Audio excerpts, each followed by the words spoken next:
வணக்கம்ண்ணா. இந்த வணக்கம். திமுகவுக்கும் பிஜேபிக்கும் கள்ள உறவு இருக்குன்றாங்களா? அதை பத்தி நீங்க என்ன நினைக்கிறீங்க? கண்டிப்பா.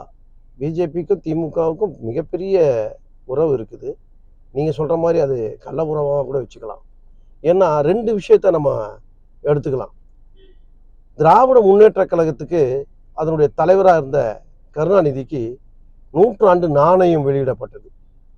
அந்த நூற்றாண்டு நாணயத்தை யார் வெளியிட்டாங்க தெரியுமா? சொல்லுங்க. நிர்மலா சீதாராமன் வெளியிட்டாங்க. அதே மாரி திமுகவுக்கு டெல்லியில கட்சி அலுவலகம் குடுத்தாங்க. அவங்க கட்டிக்கிட்டு அவங்களே சொந்தமா கட்டிக்கலான்னு. அதை யார் வெளியிட்டாங்க தெரியுமா?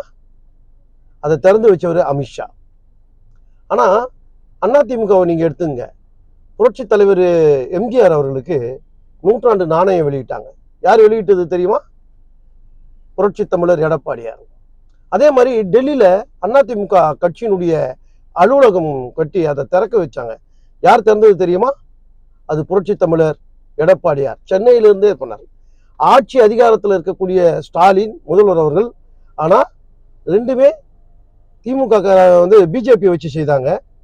ஆனா இவரு சொந்தமா தான் மட்டுமே நின்று செய்தார். இதனால நீங்க கேட்குறீங்க கள்ள உறவு இருக்குமா அப்படின்னு. கண்டிப்பா அவங்களுக்கு உறவு இருக்குது. அது கள்ள உறவு இல்லை, நேரடியாகவே வெளிச்சம் போட்டு காட்டிக்கிட்டு இருக்காங்க. திமுகவுக்கும் பிஜேபிக்கும் உறவு இருக்குதுங்கிறது இது யதார்த்தம், பட்டவர்த்தனமா தெரியுது. இதை மறுக்கவும் முடியாது, மறுக்கவும் முடியாது. பேக்ரவுண்ட் அண்டர் கிரவுண்ட் மட்டும் இல்லை, அவங்க நேரடியாகவே உறவை மெயின்டைன் பண்ணிட்டு இருக்காங்க.